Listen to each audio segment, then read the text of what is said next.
आज का वीडियो का मुद्दा है क्लैरिटी। जब भी कोई बच्चा एग्जाम के लिए प्रिपेयर करता है, उसके दिमाग में बहुत से सवाल होते हैं और कई बार निराश होकर, कई बार ऐसा ऐसा एक बच्चे के साथ नहीं है, बहुत से बच्चों के साथ है डीमोटिवेशन, डिस्करेजमेंट, ऐसी बहुत सी चीजें उसकी जिंदगी में आती हैं इस प्रिपरेशन के दौरान। जब वो अपनी प्रिपरेशन को छोड़ देता है या फिर ये मान लेता है कि वो एक सरकारी नौकरी के लिए बना ही नहीं था या वो उसके लायक ही नहीं था। लेकिन क्या ये सच है? मैं जो मानता हूं और जो मैंने सीखा है पिछले 8 सालों में आपको पढ़ाते हुए, ये सरासर गलत और झूठ है। हर एक बच्चा उतना ही कैपेबल होता है, ठीक है, जितना कोई एक बच्चा है जो पिछले साल, उससे पिछले साल या किसी भी साल में सेलेक्ट हुआ था। हर एक बच्चा। फिर ऐसा क्यों है कि कुछ बच्चे सेलेक्ट नहीं हो पाते? कुछ बच्चे डिस्करेजमेंट का शिकार, आप कह लीजिए डिमोटिवेशन का शिकार हो जाते हैं और अपने माइंड के अंदर एक ऐसी भावना बना लेते हैं जिसकी वजह से वो कंपटीशन से बाहर ही रह जाते हैं और एक सिलेक्टेड कैंडिडेट में नहीं आ पाते।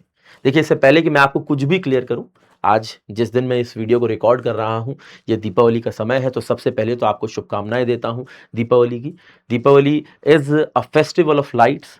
तो ये जो रोशनी है, ये हमें कहीं ना कहीं एक पॉजिटिव मैसेज देती है और इस वीडियो के माध्यम से मैं एक पॉजिटिव मैसेज, क्लैरिटी का आपको देना चाहता हूं।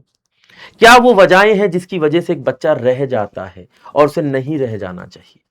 देखिए, अभी रिसेंट में एक किस्सा हुआ कि एनएचपीसी ने इंजीनियरिंग के बच्चों के लिए जो जेई की वैकेंसी निकाली है, उसकी डेट रिलीज कर दी। और कई बच्चों ने मुझे लिखा कि सर, ये पेपर तो बहुत जल्दी इन्होंने ले लिया, अभी तो 1 अक्टूबर को फॉर्म भरवाया था। अच्छा, एसएससी ने पहले ही अपना कैलेंडर रिलीज कर दिया था और डेट बता दी थी, फिर इनका एग्जाम थोड़ा सा डिले हो गया। तो कई बच्चों ने मुझे लिखा कि सर, इन्होंने तो बहुत पहले बता दिया था और अब एग्जाम डिले कर रहे हैं। ठीक है ना, बहुत लेट हो रहा है इनका पेपर। कई पेपर हमने पाए हैं, ऐसे भी हैं जो अपना नोटिफिकेशन रिलीज करते हैं और नोटिफिकेशन के 3 महीने में अपना पेपर करवा देते हैं। और ऑन एन एवरेज ज्यादातर ऐसा ही होता है किसी भी नोटिफिकेशन। जब कम समय में पेपर होता है तब भी बच्चे को सही समय नहीं मिल पाता। जब 3 महीने में पेपर होता है तब भी इस बच्चे को सही समय नहीं मिल पाता कि वो अपने पूरे सिलेबस की सही से तैयारी कर पाए। और जब बहुत देर में होता है तो कभी कभी डिमोटिवेशन का सामना उसे करना पड़ता है। तो सही मायनों में होना क्या चाहिए भाई?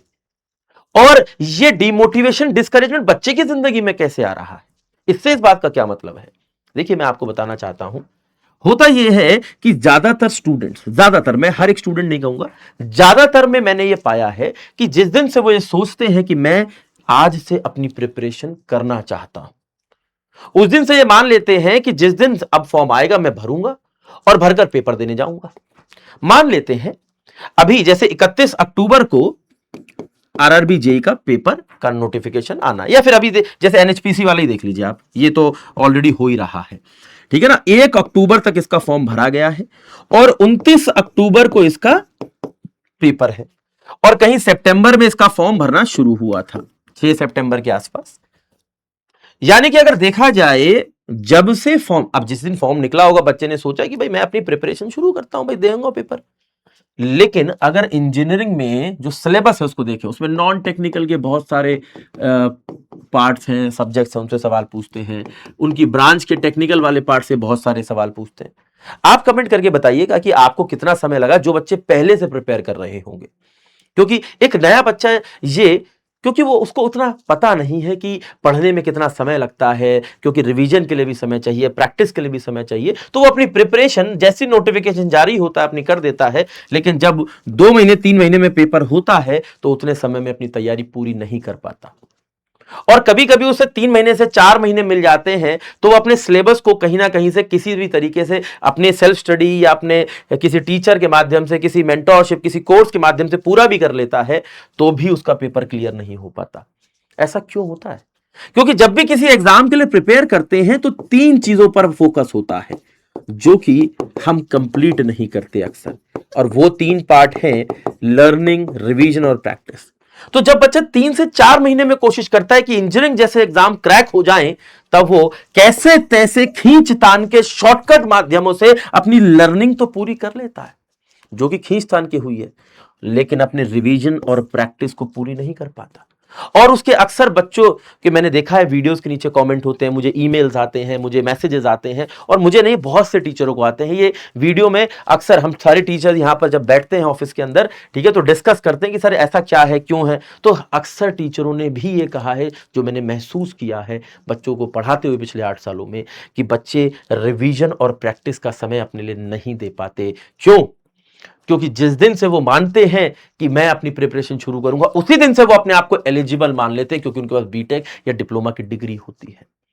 लेकिन बीटेक और डिप्लोमा की डिग्री तो सारे एप्लीकेंट्स के पास है, तो आपके पास क्या अलग है जो आप सेलेक्ट होंगे? देखिए, यही समझना है आपको। देखिए, अगर मैं आपको बताऊं जो मेरा एक्सपीरियंस है, कि नॉन टेक्निकल सब्जेक्ट्स को अच्छे से प्रिपेयर करने में 3 से 4 महीने का वक्त लगता है, और टेक्निकल वाले पार्ट को भी प्रिपेयर करने में करीब 6 महीने का समय लगता है। जो बच्चे पहले से प्रिपेयर कर रहे होंगे उनसे पूछिए, हर एक सेलेक्टेड कैंडिडेट की आप वीडियो देखिए और उनसे पूछिए कि कब से उन्होंने प्रिपरेशन करना शुरू किया था और कब जाके वो सिलेक्ट हुए, तो आपको ऑन एन एवरेज जर्नी 1 से सवा 1 साल की देखने को मिलेगी। एवरेज जर्नी 1 से सवा 1 साल की देखने को मिलेगी। तो आप देखिए, एवरेज जर्नी में कह रहा हूं, कुछ लोगों को 2-2 3-3 साल लग जाते हैं, कुछ लोग 1 साल में कर लेते हैं, ठीक है। एवरेज जर्नी 1 से सवा 1 साल की है। और अगर कोई बच्चा ये मानता है कि 3-4 महीने में वो पेपर देके निकाल के घर चला जाएगा, ठीक है ना, सरकारी बाबू बन जाएगा, तो ऐसा कैसे पॉसिबल है? अगर आपको जो बच्चे पहले से प्रिपेयर कर रहे हैं वो इस बात को बहुत अच्छे से रिलेट कर पा रहे हो, जो बिल्कुल फ्रेशर हैं अभी, जिन्होंने ताजा ताजा अपनी प्रिपरेशन शुरू करी है, हो सकता है इससे रिलेट ना कर पाए, लेकिन आगे चलकर मेरी ये वीडियो आपको खास याद आएगी, क्योंकि ये बात क्लैरिटी की है, ये बात प्रिपरेशन स्ट्रैटेजी की है। अक्सर बच्चे जब 3-4 महीने जी तोड़ करके अपनी तैयारी करते हैं, ऐसा नहीं कि मेहनत नहीं करते, ऐसा नहीं है कि वो डेडिकेटेड नहीं थे, ऐसा नहीं है कि उनके पास कुछ किसी चीज में उन्होंने कमी छोड़ी थी, उन्होंने हर जी तोड़ करके अपनी मेहनत करी थी, लेकिन उस मेहनत के बाद भी वो क्लियर क्यों नहीं कर पाए? क्योंकि 3 महीने का समय, अगर मैं आपसे कहूं कि बेटा अभी पैदा हुए हो 12वीं क्लास में पहुंच जाओ, तो पहुंच जाओगे क्या? पहले नर्सरी पढ़ोगे, फिर फर्स्ट सेकंड थर्ड पढ़ोगे, एक आध क्लास मिस हो सकती है, क्योंकि आपकी कोई जान पहचान थी, आप किसी बड़े किसी जान पहचान वाले के घर में गलती से पैदा हो गए थे, ठीक है, जिनकी बहुत अच्छी पहुंच थी, तो वो हो सकता है कुछ ऐसा जुगाड़ आपके लिए कर दें, लेकिन सही तरीका तो 1 2 3 4 5 करके ही 12वीं तक जाने का है। तो क्या आप 12 क्लासेस 6 साल में कर सकते हैं? नहीं, उसको करने में 12 साल लगेंगे। तो जो 4 साल का बीटेक का सिलेबस है, जो 4 साल में आपको करना था, उसको करने में 1/4 समय, अप्रोक्सीमेटली 1 साल लगता है दोस्तों। और यही वजह है कि प्रिपरेशन के 3-4 महीने देने के बाद भी, पूरी मेहनत करने के बाद भी अक्सर बच्चे सेलेक्ट नहीं हो पाते। कई बार बच्चों के मुझे ईमेल्स आते हैं, मैं उनका जवाब नहीं दे पाता हूं, क्योंकि दिल के अंदर मेरे कहीं ना कहीं ये रह जाता है कि मैं इस बच्चे को क्या कहूं, जो ये जान ही नहीं पा रहा है, जो इसकी वैल्यू नहीं समझ पा रहा है कि 2 से 3 महीने में इंजीनियरिंग एग्जाम क्रैक करना है आपको। मैं उस बच्चे को क्या जवाब दूं? इस वीडियो के माध्यम से मैं आपको इतनी क्लैरिटी देना चाहता हूं। ये जो देखिए, मैं आपको बता दूं, बहुत सी इंस्टीट्यूट्स आप ज्वाइन करेंगे, वहां जाएंगे, सर मेरे को प्रिपेयर करना है, सर क्या 2 महीने में क्लियर हो जाएगा?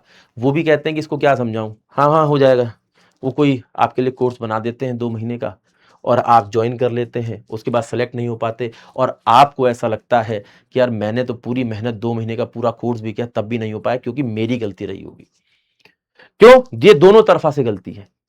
पहले तरफा कि आपने 2 महीने में मान कैसे लिए, जब आपके सामने एग्जाम पैटर्न है, सिलेबस है, आप उसको देखिए, और आप इतने बड़े हैं कि आप इस बात को समझ सकते हैं, और उनको भी ये बात पता है कि 2 महीने में कर तो पाएगा नहीं, ठीक है ना, फिर भी चलिए ठीक है भाई, करना चाहता है भाई, क्योंकि हम किसको रोक थोड़ी सकते हैं, क्योंकि हमारे पास नहीं करेगा, कहीं और जाके करेगा, तो हमारे पास कर ले भाई।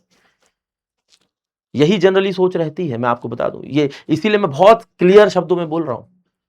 लेकिन आप एक समझदार बच्चे हैं, आपने इंजीनियरिंग की है, आपका आईक्यू लेवल, आपका दिमाग अच्छा है, तो थोड़ा लॉजिकली सोचिए, क्योंकि अगर आप लॉजिकली सोचने लगे तो हो सकता है आप सही स्ट्रैटेजी बना पाए। कहते सर आपने इतना कुछ तो बता दिया, तो सर सही तरीका ही बता दो। आज मैं सही तरीका भी आपको बता देता हूं। सिंपल सी बात है, अगर आप प्रिपेयर करना चाहते हैं, जिस दिन से आप स्टार्ट करना चाहते हैं, आपको पता है कि ऑन एन एवरेज 7 महीने प्रिपेयर करने में चले जाते हैं, तो मैं ऐसा मानता हूं कि कम से कम प्रिपरेशन जिस दिन से आप करना शुरू करें, उसके 6 महीने के बाद से जो पेपर हो, उसमें अपने आप को एलिजिबल माने। सिर्फ बीटेक और डिप्लोमा की डिग्री की वजह से ना माने। इस दौरान आप सिर्फ पढ़ रहे हैं, नॉट एलिजिबल की कैटेगरी में आप आते हैं। क्यों? क्योंकि उतना जब ज्ञान ही आप नहीं इकट्ठे कर पाए हैं अभी तक, तो क्या आप सही मायनों में पेपर देने जाएंगे तो भी क्या पेपर को क्लियर कर पाएंगे? देखिए, दो तरह के लोग ऐसा मैंने माना है कि होते हैं। एक, जिनको भगवान ने किसी पर्पस के लिए जमीन पर उतारा है। एक हमारे जैसे लोग जो एवरेज होते हैं, मेहनत करके ही आगे बढ़ सकते हैं।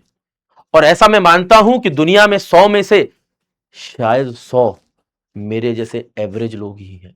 हो सकता है 99 हो सकता है 98 हो, लेकिन जितना मेरा अपना एक्सपीरियंस है उस हिसाब से तो 100 ही है कि 100 लोग सही मायनों में एवरेज होते हैं, जिनको मेहनत करके ही आगे बढ़ना होता है। और ये 6 महीने का सफर उनको गुजारना होगा मेहनत के साथ। क्योंकि 6 महीने में अगर आप सही मायनों में देखें तो आप अपने सिलेबस को सिर्फ पूरा कर पाएंगे, ना रिवीजन के लिए समय निकाल पाएंगे, ना प्रैक्टिस के लिए समय निकाल पाएंगे। और जो बच्चे पहले से कर रहे हो प्रिपेयर, एक बार कमेंट करके जरूर बताइएगा, ताकि जो नए बच्चे हैं वो कम से कम जो गलतियां आपसे हुई या जो समय आपका खराब हुआ, जो चीजें आपको नहीं पता थी, कम से कम उनको पता चल सके। और फिर 6 महीने के बाद से जो भी पेपर हो उनमें जाएंगे, कुछ ना कुछ कमी होगी, करीब करीब 2 से 3 महीने के समय में अंतराल में जो पेपर आप देंगे, उससे आप अपनी समझ को भी बिल्ड करेंगे, अपनी गलतियों को भी पहचानेंगे और इंप्रूव करके उस 1 साल के समय में आप अपने पेपर को अच्छे से क्लियर कर पाएंगे। और मैं आपको बता दूं कि देखिए, मेरी वीडियो देखने के बाद भी, इतनी क्लैरिटी देने के बाद भी अगर आप सेम गलती करते हैं, तो ये दीपावली जो रोशनी का त्यौहार है, मेरी जिम्मेदारी थी आपको क्लैरिटी देना, आपको रोशनी दिखाना, जिससे आप आगे बढ़ सकते हैं। लेकिन अगर आप ये रोशनी नहीं चाहते हैं तो ये आपकी अपनी इच्छा मात्र होगी। इंपॉर्टेंट क्या है? इंपॉर्टेंट ये है कि मुझे लगता है कि मेरे प्रोफेशन, जो कि मेरा आप लोगों को गाइड करने का प्रोफेशन है, मैं अपनी ईमानदारी के साथ जो भी आपको गाइड कर सकता हूं, कोशिश करता हूं गाइड करूं।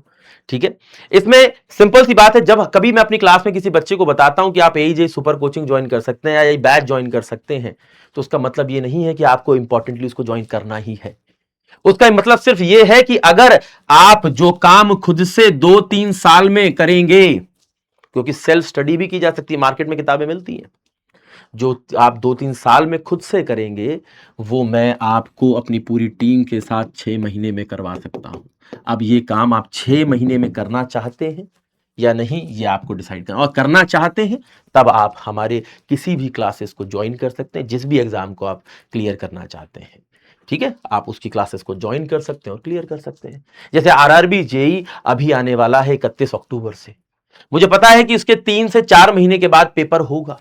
अभी हमारे पास ठीक समय है और उसके लिए हम लर्निंग वाले पार्ट को भी कंप्लीट कर सकते हैं और रिवीजन और प्रैक्टिस का समय भी दे पाएंगे। तो जो बच्चे अभी से एनरोल करके पढ़ना शुरू करेंगे, वो पढ़ भी पाएंगे, रिवाइज भी कर पाएंगे और प्रैक्टिस भी। जो जितना डिले कर रहा है, वो लर्निंग तो हो सकता है आखिरी तक पूरी कर ले, लेकिन उतना ही समय अपने रिवीजन और प्रैक्टिस के लिए खो रहा है और अपने आप को मजबूर कर रहा है कि वो फिर मुझे वीडियो के नीचे कमेंट करे, फिर मुझे ईमेल करके पूछे कि सर स्ट्रैटेजी बता दीजिए, रिवीजन कैसे करें पढ़ते पढ़ते, प्रैक्टिस कैसे करें पढ़ते पढ़ते, सर समय नहीं मिलता, टाइम कैसे मैनेज करें।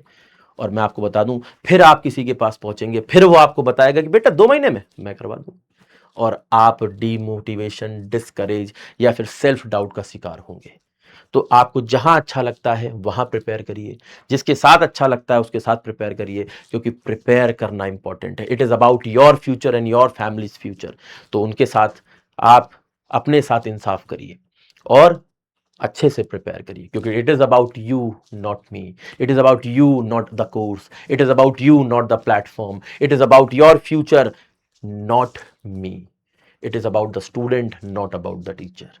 तो अच्छे से पढ़िए, आगे बढ़ते रहिए। शुभ दीपावली, और इस शुभ दीपावली के साथ आपको मुबारक हो एक अच्छी क्लैरिटी की। जय हिंद।